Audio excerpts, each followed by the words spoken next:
Hey there, and welcome.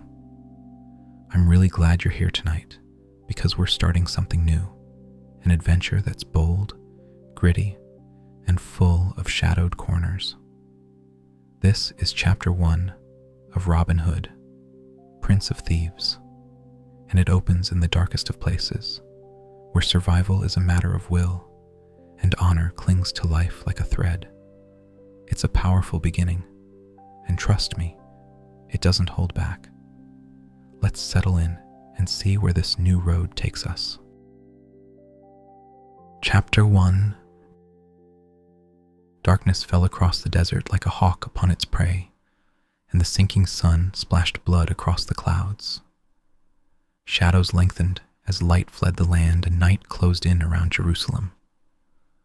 The crimson sun glared down on the sprawling, mud-walled city like an unblinking, malevolent eye, a reminder, if one was needed, that God saw everything, even in the darkest night.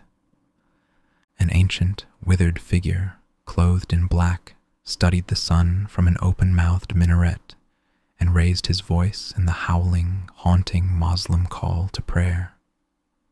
All through the city, lights burned fitfully against the coming of the dark, and people surged through the narrow streets like ants in a disturbed nest. Day was done, night had come, but for some, the true darkness was just beginning. Jerusalem, in the year of our Lord 1194, the third year of the Third Crusade. An Arab city, a bad place to be a Christian, a worse place to be a Christian prisoner. In the dungeons under the city, it was always night. Prisoners spent the endless hours locked up in cramped, tiny cells without even the comfort of a lamp or candle. The guards carried torches on their infrequent visits, but since all too often their appearance meant a journey to the interrogator or the executioner, men learned to fear the light and huddled back in the shadows whenever light filled the corridor outside their cells. Only one part of the dungeons knew light on a regular basis, the torture chamber of the interrogator.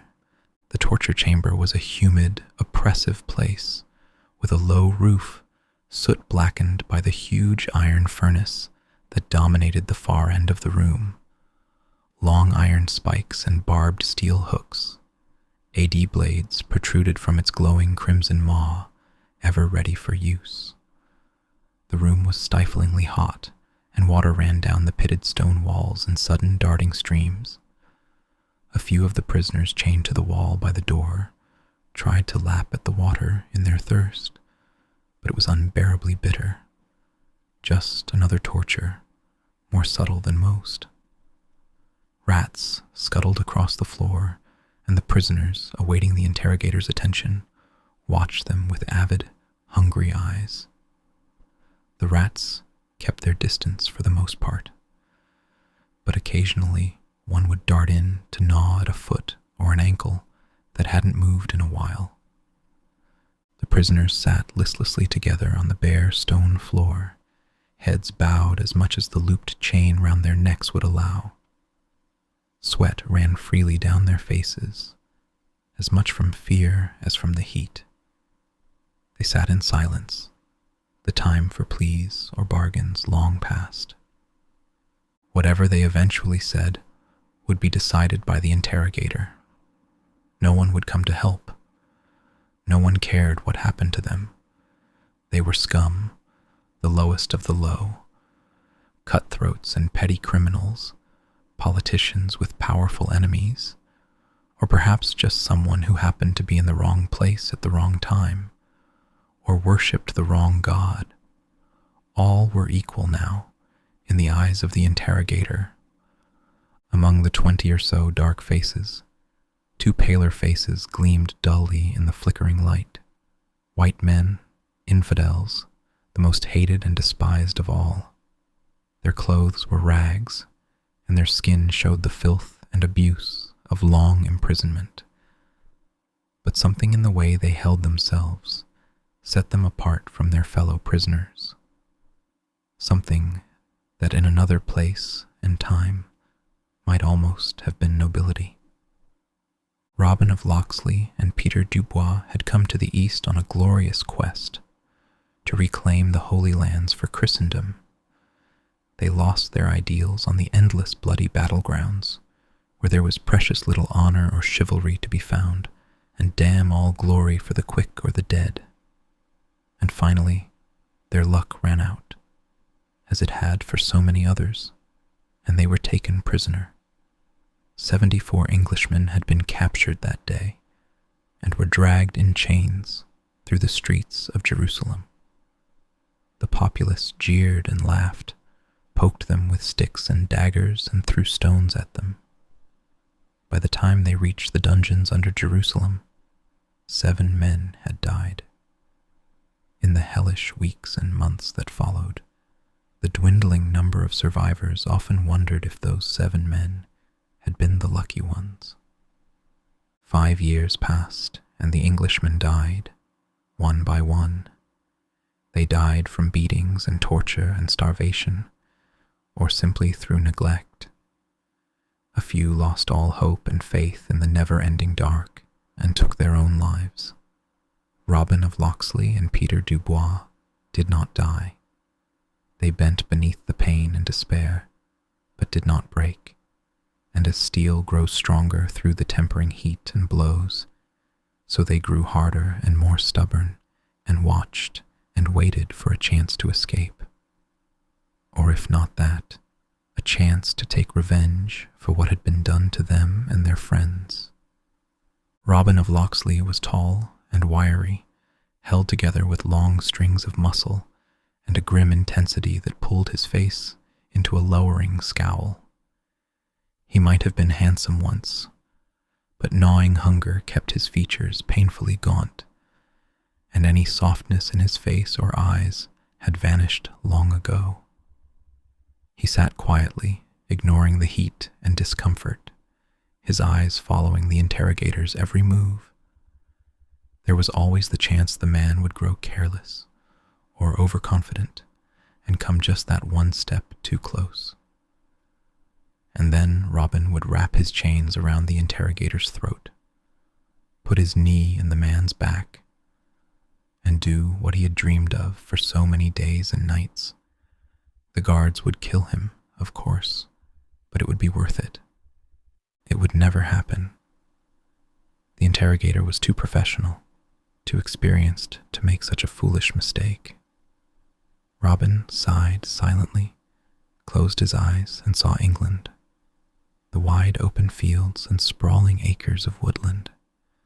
Sometimes it seemed to him that England was only a dream, and he had always been here, in the heat and the dark and the endless suffering.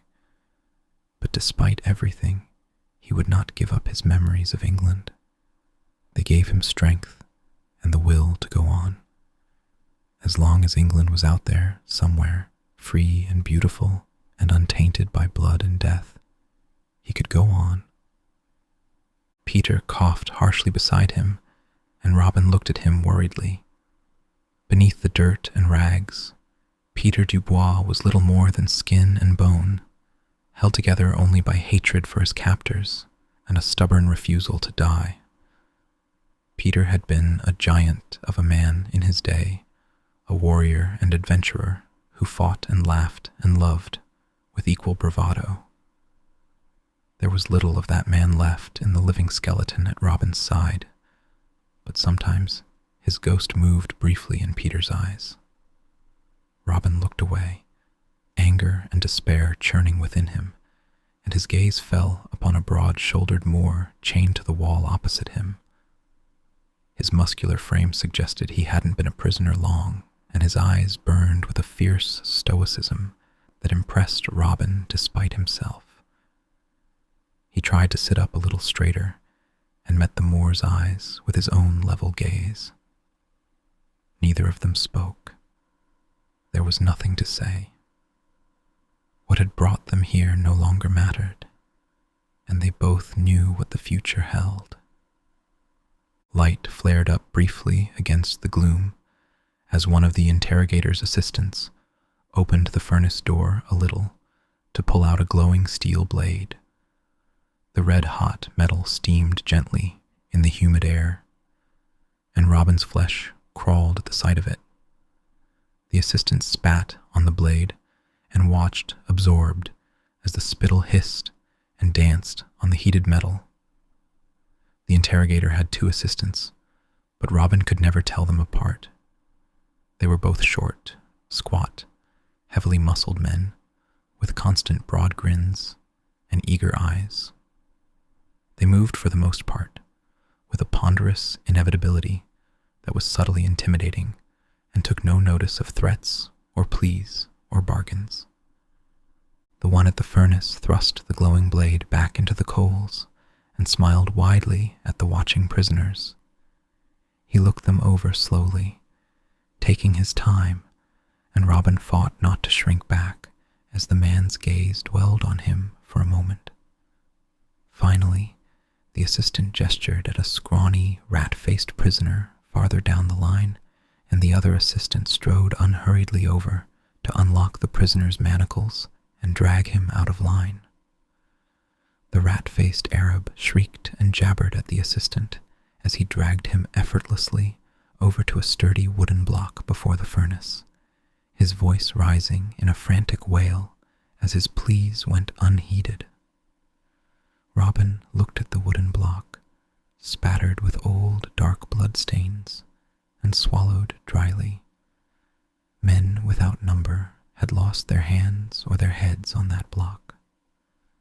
Some of them had been Robin's friends. The interrogator stared impassively down at the rat-faced prisoner as the 2 assistants tied a cord around his wrist and stretched his arm across the block. The prisoner continued to rant and howl, twisting helplessly against the hands that held him. And then he pointed suddenly back at the other prisoners. The interrogator turned to follow the pointing hand, and Robin's heart jumped painfully in his chest as the cold gaze fell upon him and Peter. Robin's breathing grew short and hurried, but he made himself stare calmly back at the interrogator. They had taken away his pride and his dignity, but he still had his courage and his honor. Seen up close, the interrogator was even bigger than Robin had remembered and far more intimidating. He was well over 6 feet in height and looked to be almost as wide. His huge muscles gleamed with so much sweat they looked as though they'd been oiled, and he moved with the slow, sure arrogance that only comes from total authority. In this chamber, his word was law, and men lived or died or screamed at his command. His face was dark and fierce, but his eyes were what caught Robin's attention. They were cold, unfeeling, uncaring, the eyes of a man who could do anything at all, because mercy and compassion were no part of his nature. He would do terrible, necessary things without once hesitating or questioning his orders, because all that mattered to him was getting the job done as quickly and efficiently as possible. He loomed over Robin and Peter, and his gaze moved slowly from one to the other and back again. When he finally spoke, his voice was flat and emotionless. "He says you stole his bread." "That's a lie," said Peter quickly. He meant it to come out defiantly, but his tired, wavering voice was only pathetic. "I caught him stealing our bread and made him return it. That's all." Behind the interrogator, the rat-faced prisoner burst into fresh pleas and accusations, but the interrogator silenced him with a few short words, without once looking away from Peter. After a long moment, he turned away unhurriedly and nodded to his assistants. "Cut off the infidel's hand," he said calmly, and moved back to the wooden block. One of the assistants pulled the rat-faced prisoner away from the block, while the other moved over to unlock Peter's manacles. Rust flaked off the heavy shackles at Peter's wrists and ankles as the assistant threw the chains aside and pulled Peter to his feet. He swayed unsteadily on his bony, trembling legs and stared dumbly at the interrogator. He was so weak, he could barely walk unaided, but he still tried to struggle as the assistant forced him to kneel beside the wooden block and stretched his bare arm across it. "No," said Robin sharply, and there was enough authority in his voice to bring everyone's attention back to him. The interrogator turned his dark, unwavering gaze on Robin, but he took a deep breath and held his head high. "Release him. I took the bread." "That's not true." Peter twisted against the assistant's hands to look back at Robin. "You know that's not true." Robin smiled at him sourly. "They're not interested in the truth. You're too weak, Peter. I can't let them hurt you. You wouldn't live through it." The interrogator looked at them both and then nodded slowly. "How very noble. As you wish, infidel." He turned to his assistants. "Cut off this one's hand as well, but first—" He indicated the rat-faced prisoner, and Peter was thrust carelessly to one side so that the Arab could take his place at the wooden block. He howled and screeched, fighting and kicking every inch of the way, but in a matter of moments he was kneeling beside the block again, his bare arm stretched across the blood-stained wood. Sweat ran down his face, and he whimpered as they tightened the cord around his wrist again. The interrogator stood before him, a red-hot scimitar held carelessly in one huge hand. All the breath went out of the rat-faced prisoner as the glowing blade hovered above his arm, and he stared piteously up at the interrogator. "Be strong," said the interrogator. "Show the infidels the courage of Allah." The prisoner screwed up his face, his hand clenching and unclenching spasmodically. The only sounds in the chamber were the quiet crackling of coals in the furnace and the massed breathing of the watching prisoners. The scimitar flashed down, biting deeply into the wood, and the severed hand jumped forward on the block. The prisoner fainted. The assistants dragged him off to one side and treated the bleeding stump with hot pitch to seal it. The interrogator flipped the severed hand neatly into a nearby basket with the tip of his scimitar. One of the assistants came over and unlocked Robin's chains. Raw, white skin showed where the heavy irons had held him for so long, and Robin looked at it almost wonderingly. It had been a long time since the rest of his skin had been that white. The assistant hauled him to his feet, but Robin threw off his hands and walked over to the wooden block, unaided. He knelt unhurriedly beside the blood-stained block and defiantly stretched his arm across it, glaring coldly up at the interrogator. One of the assistants wrapped the thong around Robin's wrist and pulled it tight. Robin gritted his teeth at the sudden pain, but didn't let it show in his face. The interrogator studied him dispassionately, the red-hot scimitar held loosely in one huge hand. He lifted it with cruel slowness and held it over Robin's bare arm. The heat from the blade singed the hairs on his arm. Robin lifted his eyes from the glowing blade to meet the interrogator's cold, merciless eyes, and smiled suddenly, a wild and wolfish snarl that had nothing of humor in it. "This is English courage," he said softly, dangerously. The interrogator raised the scimitar and brought it sweeping down. Robin braced himself, arid yanked backward suddenly, pulling the assistant holding his arm forward across the block. The Arab screamed shrilly as the red-hot blade bit deeply into his shoulder, the interrogator having been unable to stop in time. The smell of burning meat was strong in the air. The assistant fell to one side, still screaming, and pulled the sword out of the interrogator's hand. Robin wrenched his arm free, viciously back elbowed the assistant, holding him from behind, and leapt up to drive his fist into the interrogator's throat. The huge man staggered backward, coughing and choking, and Peter grabbed him from behind in a stranglehold. Robin leapt forward, snatched up the scimitar, and spun around just in time to see the unharmed assistant charging toward him, arms outstretched.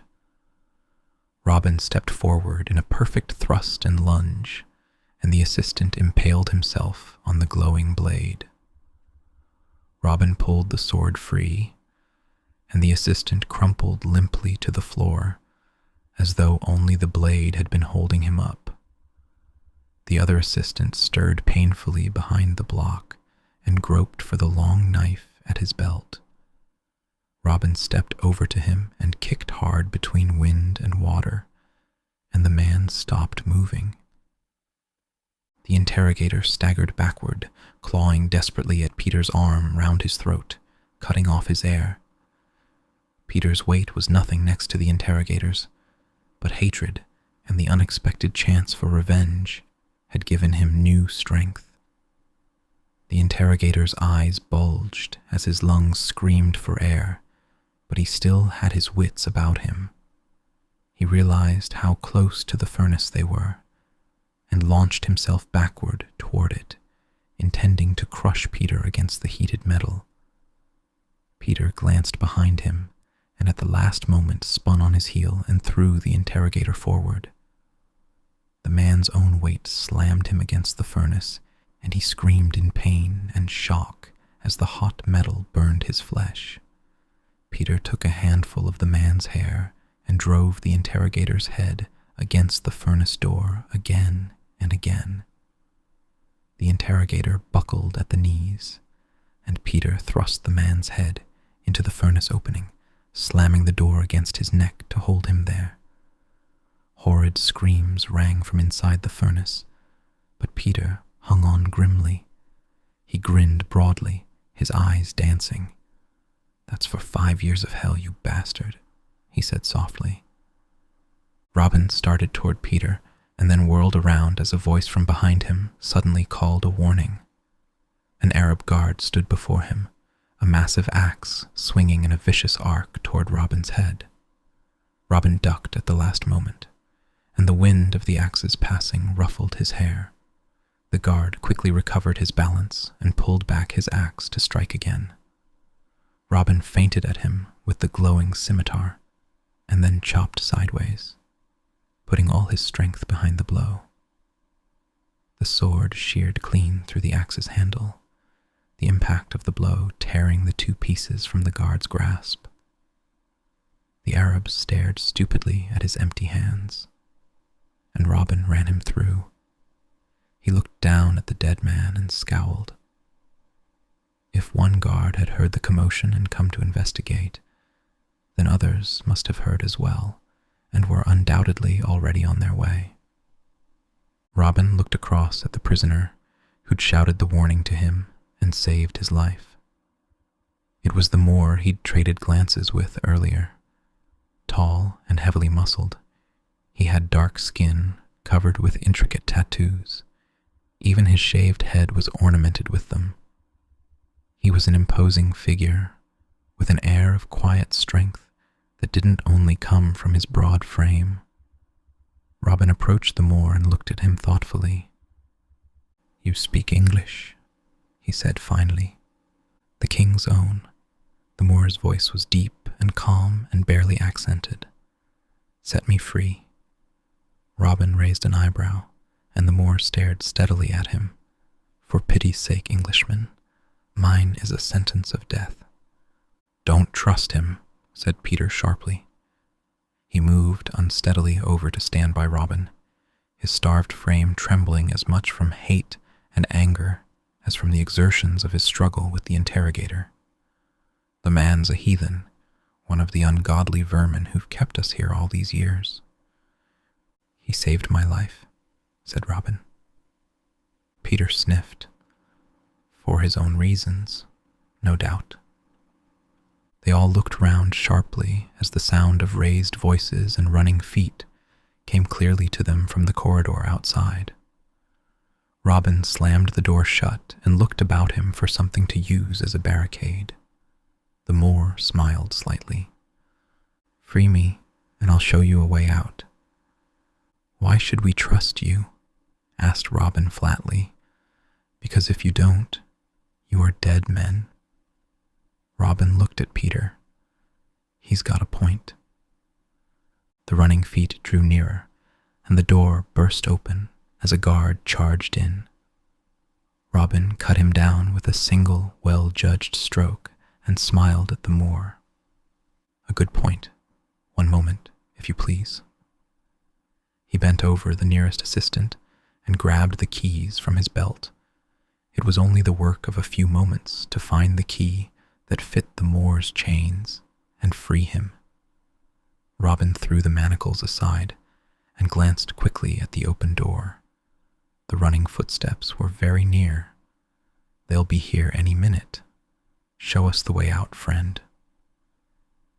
"This way," said the Moor, heading quickly for the rear of the chamber.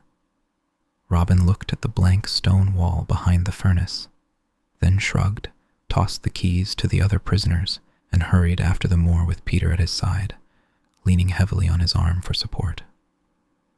The Moor slipped a hand carefully behind the furnace and tugged at a hidden lever. There was a low grating sound, and a section of the wall swung back, revealing a dark, narrow tunnel.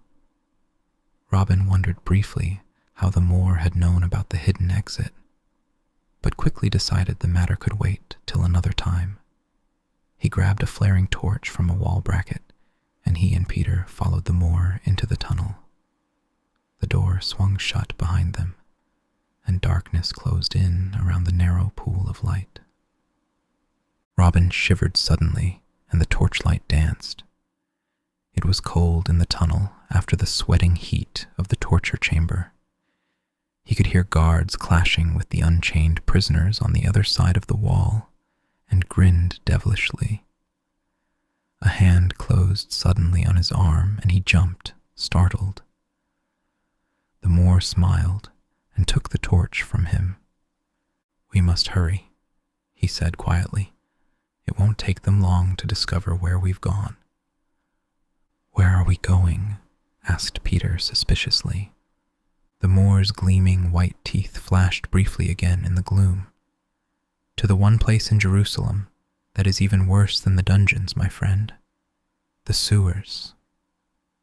He set off into the darkness, holding the torch high to spread the light as far as possible. Robin and Peter followed him through the narrow tunnel as it descended into the earth and finally opened out into a series of rough stone tunnels that crisscrossed beneath the city. An appalling stench filled the air, growing steadily worse until they stepped out of one tunnel and plunged suddenly into 3 feet of extremely filthy water. It was unpleasantly warm, and there were objects floating on the surface that Robin quickly decided not to study too closely. The Moor waded steadily forward, and Robin and Peter splashed after him. Robin screwed up his face and did his best to breathe only through his mouth, but the stench was still overwhelming. He'd thought his years in Jerusalem's dungeons had inured him to every form of filth and stink, but the sewers had a smell all their own. Robin grinned suddenly. It was still a vast improvement over being chained up in the torture chamber. "You are fast with a sword, my friend," said the Moor unexpectedly. 5 years I've waited for a chance at freedom," said Robin. "That makes a man fast." "How much farther is it?" Peter asked. "These tunnels seem to go on forever." "Not far now," said the Moor. "Can you make it, or should we carry you?" "I can follow anywhere you lead, heathen," snapped Peter, but his voice sounded more tired than angry. Robin looked at him worriedly. Rage and desperation had kept Peter going for a while, but it was clear he was fading fast. Robin tried to support more of his friend's weight without being too obvious about it. A sudden flash of light filled the tunnel ahead and stopped them where they were. The sound of raised voices came clearly to them on the quiet as armed men splashed through the sewers toward them. There was a brief rumbling from above, and then guards bearing swords and torches dropped suddenly out of the tunnel roof and into the water directly before them.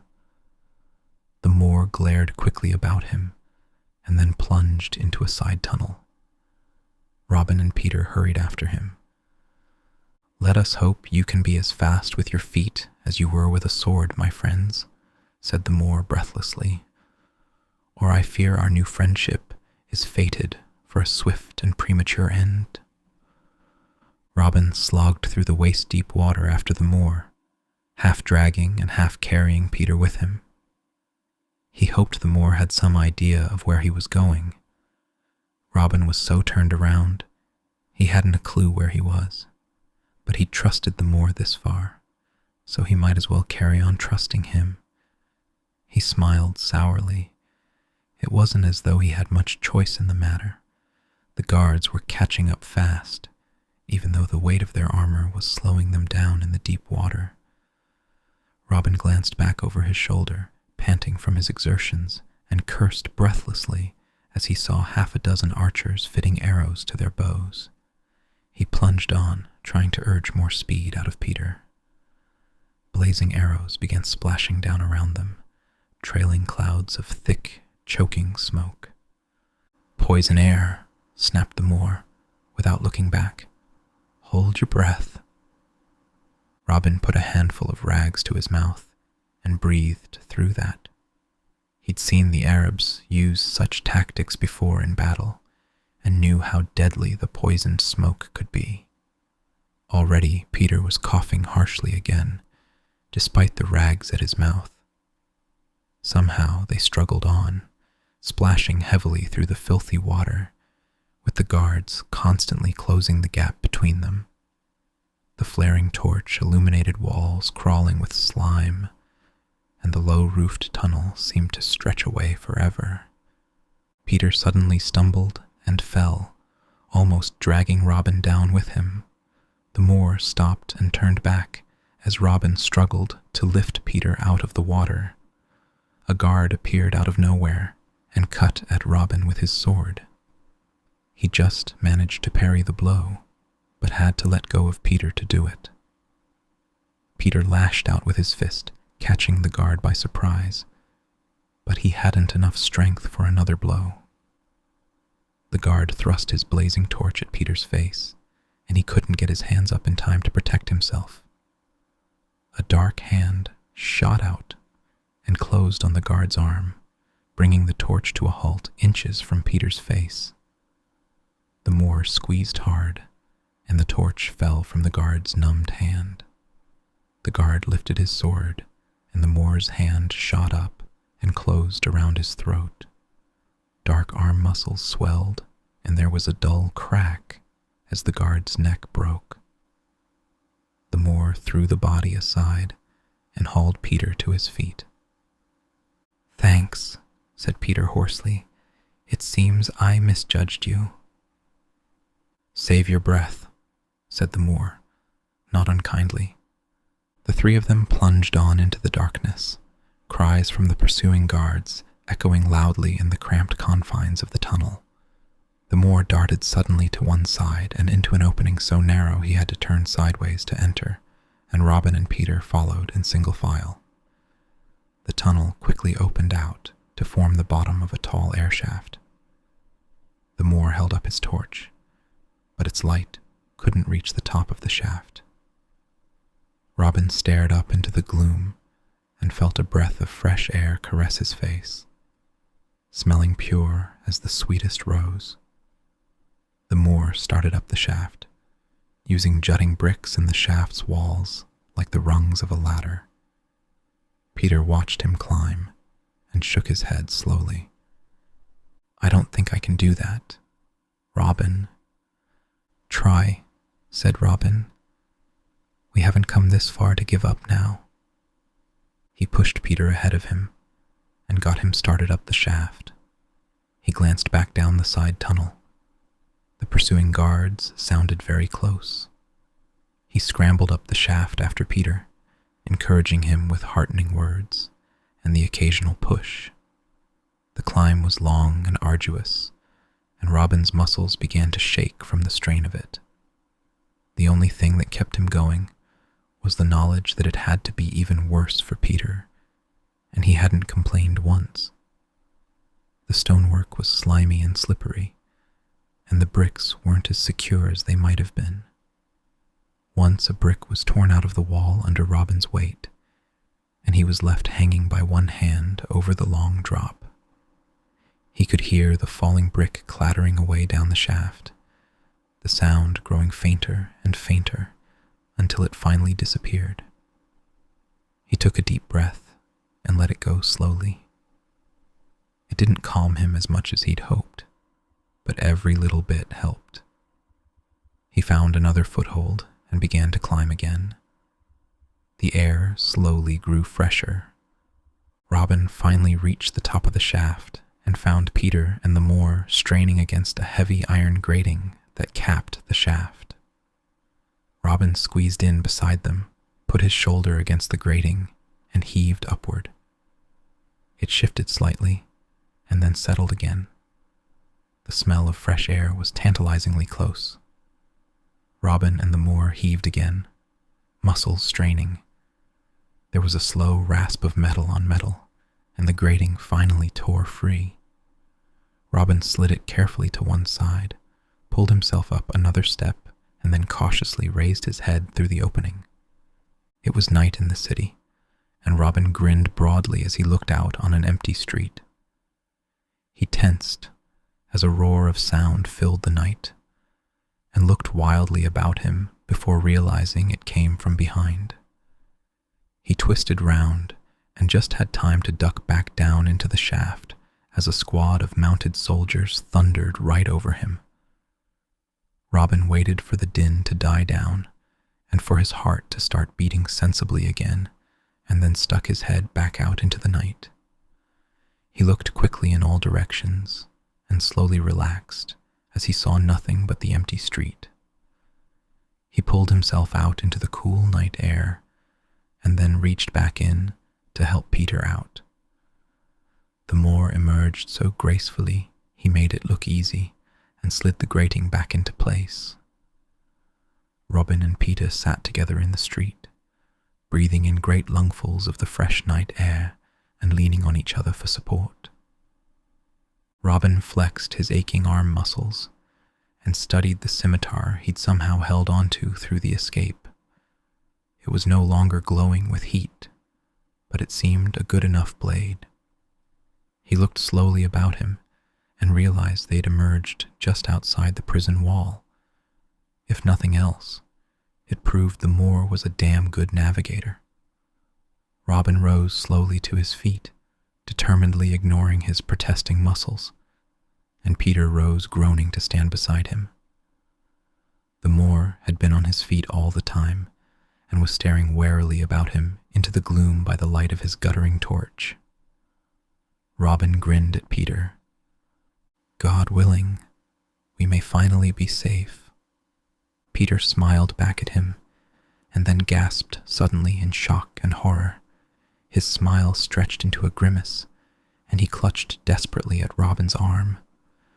Robin stared disbelievingly at the bloodied arrowhead protruding from Peter's chest, and then the Moor was quickly at his side, and between them they hustled Peter into the sheltering shadows of the prison wall.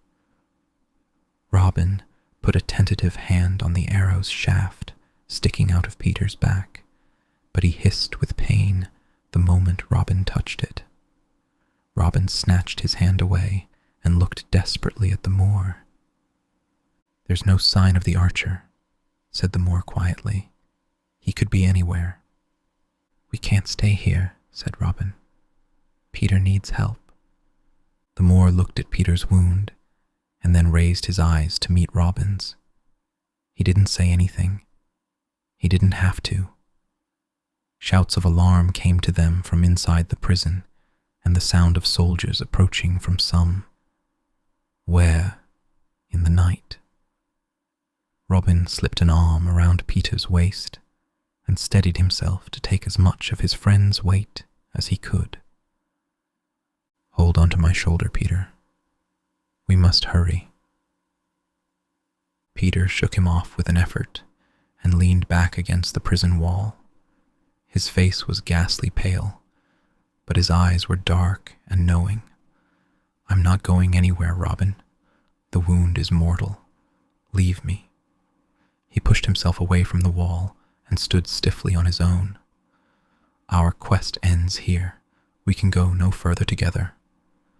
He swallowed dryly and grimaced as even that small movement stirred the arrow within him. "You were always a good friend to me, Robin. Don't spoil it now. My mother, my little sister. Tell them I love them. Tell them Dot. I died a free Englishman." Robin looked despairingly at the Moor, but found no support or comfort there. "His wound is by the heart. We cannot save him, and we dare not tarry here." Robin tried to argue with him, but the words wouldn't come. Peter produced an insignia ring from a hidden pouch in his rags and pressed it into Robin's hand. "Take this to my sister. Swear you will protect her for me. Swear it, Robin." Robin nodded reluctantly, as though by agreeing to the obligation he was somehow making Peter's death real and final. "I swear it." Peter looked meaningfully at the scimitar Robin carried, and Robin handed it to him. Peter hefted the sword professionally and looked down the street to where he could hear soldiers drawing near. He moved slowly toward them, his legs trembling, but his back straight and his head proudly erect. He began to stride more quickly, refusing to yield to the pain or the wound that was killing him. He broke into a run as he saw soldiers grouped before him and brandished his sword at them. "For England," he said and smiled. It was the only battle cry he'd ever needed or believed in. For England. He ran toward the soldier's sword in hand, and once again he was the great and powerful warrior who'd first come to the Holy Lands, seeking fame and glory and honor for his faith. All his old strength and skill blazed within him, and he cut down the first soldier to reach him with a single contemptuous blow. The other soldiers surged around him, like dogs set on a bear, and he stood his ground and would not yield. He swung his sword with savage skill and never felt the swords that cut and tore at him. He finally fell beneath their hacking blades, still trying to strike back at them. The Moor dragged Robin away into the shadows. "Come, make his sacrifice an act of honor."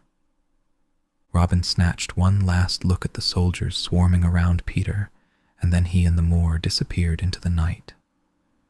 Sometime later, they stopped to get their breath in a deserted back alley. A dog nosing through the garbage snarled a warning at them, but slunk away when the Moor glared at it. Soldiers with torches raced by both ends of the alley, but the night and the shadows were dark enough to hide an army. Robin clutched the insignia ring tightly in his fist and shook his head slowly. England seemed a long way away. He turned uncertainly to the huge figure of the Moor beside him. "It's time to say farewell, friend. God speed your way." "Our way is together," said the Moor, "with the speed of Allah." He grinned at Robin, who found himself grinning back. The Moor might be a strange and enigmatic figure, but at least he had a sense of humor. "Why?" Robin asked finally. "What holds us together?" "You saved my life," said the Moor. "I must stay with you until I save yours." "Thanks," said Robin. "But I go to England, a long way from anything you know. I relieve you of your obligation." The Moor shook his head. "Only Allah can do that." And if I don't want you with me, you have no choice, unless you think you can kill me." He grinned broadly and offered Robin his hand. "I am called Azim." Robin sighed resignedly and took the proffered hand. "And I am Robin, Robin of Locksley." Thanks for spending some time with me tonight. I hope I helped you unwind and drift a little closer to sleep. If you're enjoying these readings, there's a whole library of full books and cozy chapters waiting for you over on my Patreon. If you are already a member, then I thank you. It includes exclusive content, bonus episodes, and early access to new releases. You can also become a YouTube member, if you haven't already, to listen ad-free and explore over 280 relaxing readings anytime you like. I'd love to have you there. Sweet dreams, and I'll see you in the next one.